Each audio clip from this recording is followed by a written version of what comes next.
Hey, welcome to Yasu Daily. This week I'm going to be focusing on the Sanime, which is the Saturday anime week.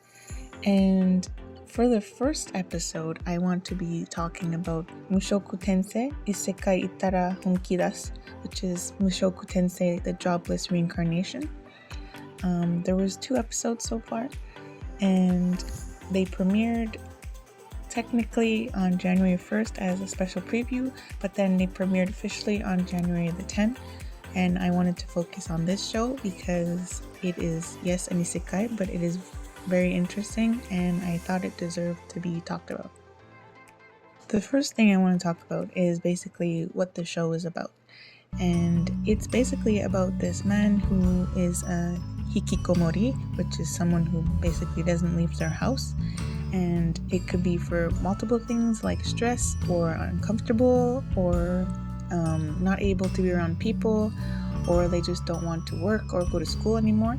But in this case, it's about someone who was bullied in their youth and developed a kind of trauma due to that and just decided not to want to deal with any people because of that. And in this case, he is now 34 years old and still a virgin because he refused to leave his house, I think, since he was in high school, according to the flashbacks. And there's even a section where they show his parents and how he didn't attend their funeral, which I think is what happened because there's an empty seat next to a woman holding a picture of a man and a woman, as is custom for Japanese funerals when someone has died. And so they make it really clear right away that he wouldn't even leave his house to attend their funeral. You can see shots of his bedroom as well in the 2 episodes, how it's really messy and he basically orders takeout and such and doesn't leave his room. Forget the house even, just not even his room. And then he eventually gets kicked out because I think his parents were the ones paying the rent, etc. And since they passed away, or so I assume, there was no one paying rent and no one paying the bills and they owed money. So some men came in, took his stuff and kicked him out of the place. And they had bats as well, as you can see in the picture. So not only is he forced out of his home, which he hasn't left in years, but he's forced out with no money and no shoes. And so he wanders around the streets like this and he sees 3 people, teenagers, I believe they're in high school, and it's a girl and 2 boys, and they're in some kind of argument. And because they're in the argument, they don't notice that there's a truck that's kind of swerving around them and it nearly hits them, and him trying to let them know but hasn't spoken out loud in so many years that his voice is kind of rusty, ends up screaming, he ends up screaming to them and saying, hey, watch out, and they don't hear him, and he ends up getting hit by the truck as well as them. When he wakes up, he's reborn as a child, a newborn. Like, you see him being born by his mother. You even have parts where you hear her screaming as she's pushing him out.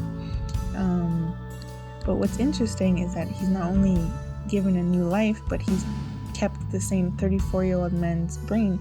So even though the premise sounds like a lot of other shows, which in many ways it is because of the not leaving his home and being a virgin and waking up in a new world, there are some things that make it stand out to me. And one of the things is that unlike with slime, that right away after he's killed he becomes the slime and his voice changes into the slime voice, in this case he's killed, but we still have him as the narrator, his original voice, while he has this child body that he's using. So it makes for a nice contradiction because it reminds you that, hey, this is not a kid, this is still an adult inside here. And also because of that, you're reminded that he has all of these experiences and thoughts that from 34 years of life that are brought into this new body to give him a new start. What's also funny is that even as he's 6 months old or 2 years old or however years old, he has to go along with the charade of being a kid or a baby, because otherwise people around him start to suspect him, and he doesn't want to be caught out in this new world that he doesn't really know that well. And if they knew that he understood everything they were saying and doing, it would probably really freak them out, especially his parents, who are very sexually active and are constantly being very sexual around him or putting him to bed so that they can be alone. What's funny is the show also has a lot of like adult humor in it. Like he knows they're not his actual parents, and he tries to kind of get aroused by his mother, but he realizes that because she's his mother, he can't physically. And then also he thinks that they're like little kids because they're in their 20s, and he's technically 34 in his head. So it's funny that he sees them as these young kids being really excited for each other. And he also doesn't really treat him like his actual parents. Like, he calls them different names that are not really mom or dad. And I'm sure that after the amount of years that he's there, he kind of realizes that these are his parents, and he kind of like starts to love them. I think the show is listed as isekai and fantasy mainly, but I think there's some sites that listed also as ecchi, which makes sense for some of the sections, because there is kind of some fan service parts, but they're not very, very explicit like you would get with shows like Konosuba, which is fan service almost every episode, and also the humor is based around like sexuality or like body parts or something like that. But there are sections where people are sexualized, because the main character, like I said, is a 34-year-old virgin. So for him, seeing all these attractive people around him makes him look at them in a certain light, and it must be fun for him because now he has eye candy, and no one can get mad at him because he's like a 4-year-old boy. So nobody's really angry about what he's looking at or what he's saying. Besides that, I just wanted to point out that I think one of the big differences that there is, besides the main character being kind of a perv because he's a virgin like most of the isekai characters, is that he's not the only character who is very strong in the series. And I don't mean strong as in a strong character, like a good written character. I mean strong as in physically strong, because the side characters basically are just as strong as him sometimes. I'm not sure yet because we've only just met him and it's only been 2 episodes, but from what I see, his parents, by the way, his name is Rudy, his parents are adventurers, or they were, and they've retired. And in most isekai that I've seen besides this one, the main character's parents are not adventurers, and they're just regular like merchants or farmers or something like that. And so when the main character shows up from the other world, that character is considered special and stands out, and is kind of elevated immediately just from their existence, basically. But in this case, they're strong. His mom is a magician and his father is a warrior type, and they made it clear from the beginning that he was going to be either one of those 2 things, because that's what they did and that's what they know, and they were apparently very successful at those things. And you can see the mother and father talking about that at some point. But it's funny because there was a whole deal between the parents about if it was a boy, it would be a warrior type, and if it was a girl, it would be a magic type, which kind of tells you that women tend to be more into the books, reading, studying magic, and the men tend to be more in the physical aspect, which is strange because in a lot of other isekai, men and women was interchangeable on those kind of jobs. But in this world, it seems like it's more likely that if he's a boy, he would want to be in the kind of fighter side. But in this case, because he was an otaku, because he was someone who barely left home, and played video games a lot and is a virgin and didn't really like people. He's more into the reading and studying and magic side. So that's how he ends up getting into that world and finding the books in the chest that have all of the magic spells that he can practice to do instead of doing warrior type. And to be fair, he's also only 4 years old, so even if he wanted to be a warrior type, it would take a while for his body to be that kind of shape for him to be strong enough. Another thing that's really important to point out is that because he's so good at magic, he ends up causing a kind of mini disaster in his house.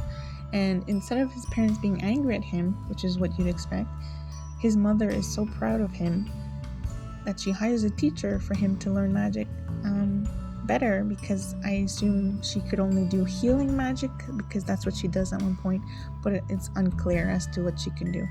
And the funny thing is, the teacher shows up almost immediately, and even though they live out in the middle of nowhere basically, and there's nothing around except like people tending to their farms and trees as far as the eye can see, and this young magician girl shows up, and they were expecting a long beard, long robe, staff carrying old retired dude, which is, kind of what you expect in this kind of situation, like Gandalf kind of figure.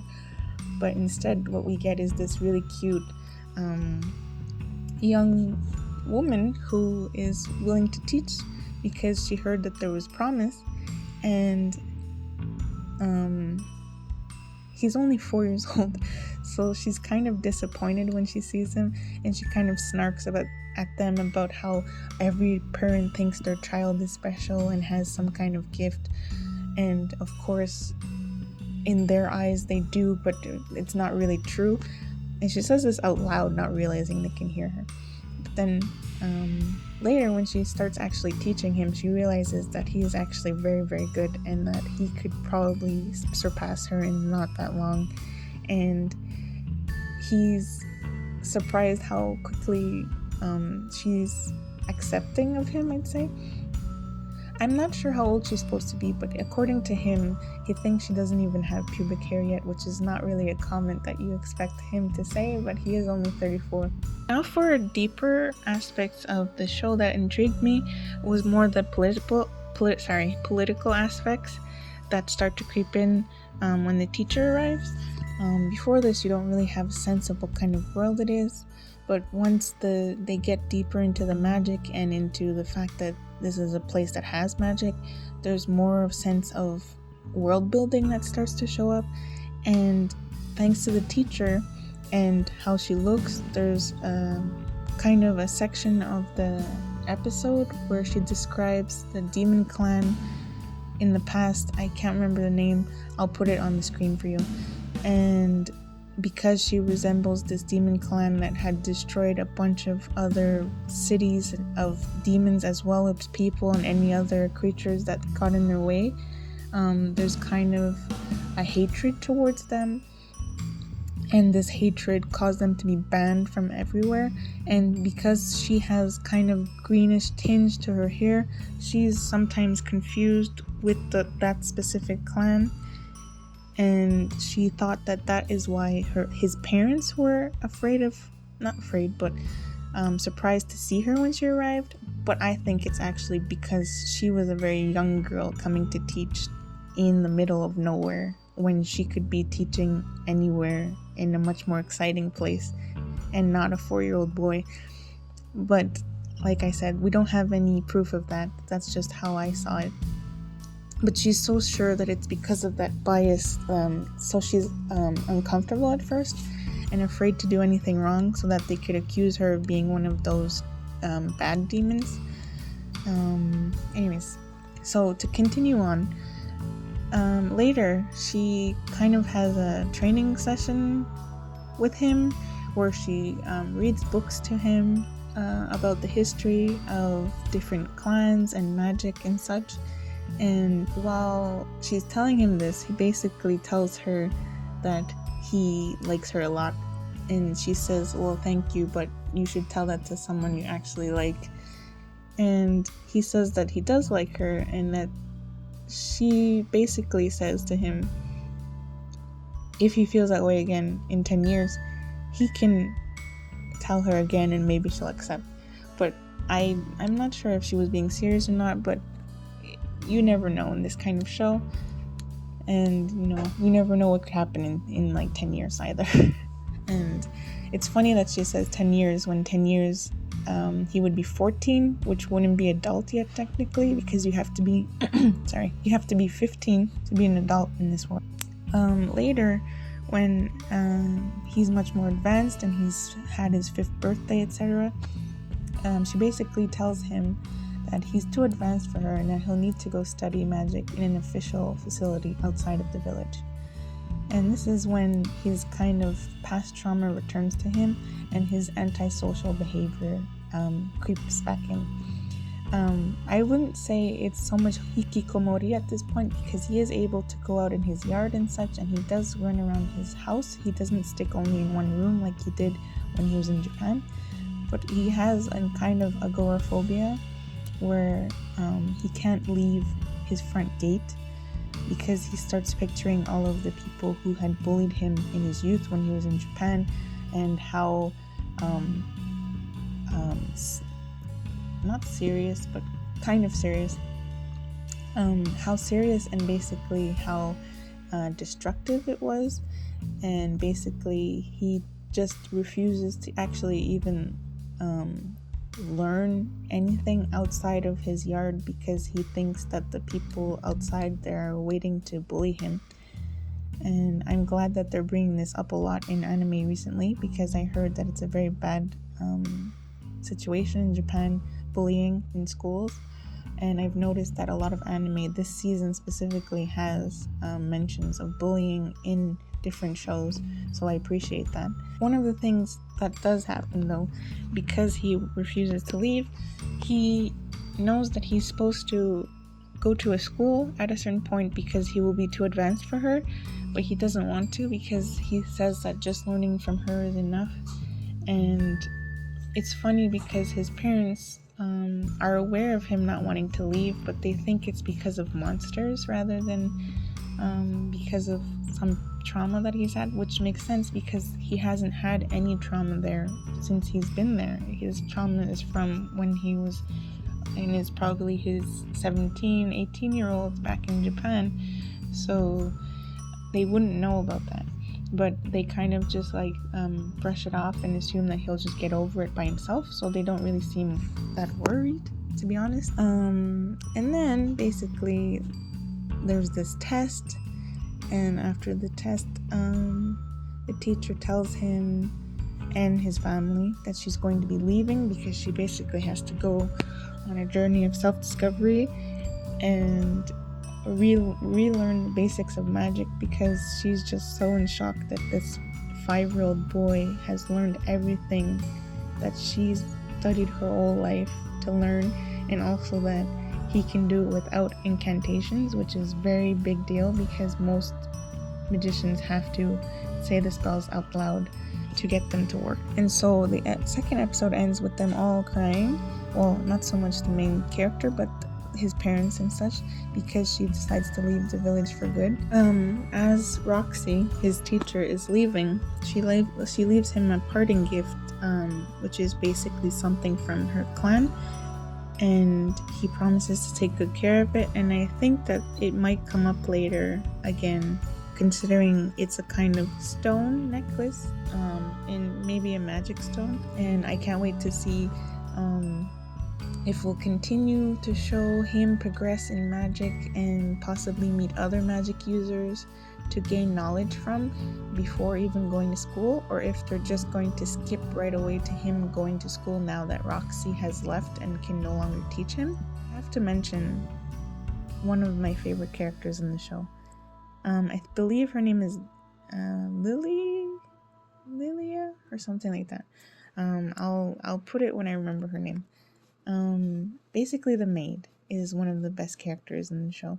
She doesn't say much, but everything she says is very to the point and logical, and helpful. She's basically the backbone of the household, and she solves any arguments, and she takes care of Rudy, and she takes care of the parents as well, because they're so young and busy, thinking about magic and warrior stuff and having sex all the time, that sometimes they miss certain important aspects of Rudy's life that the maid is there for instead. And it seems that she sees him as someone who has some kind of hidden secret, which she brings up at one point, saying that she thinks that he's afflicted with some kind of illness, but the mom kind of blows it off and says that it's just how kids are and not to take it seriously. But I think if he makes it too obvious, she might realize that something about his mental is in fact different, and that he is older than he looks on the outside. And it doesn't help that he always pulls these super hentai main character faces that you'd expect from Subaru.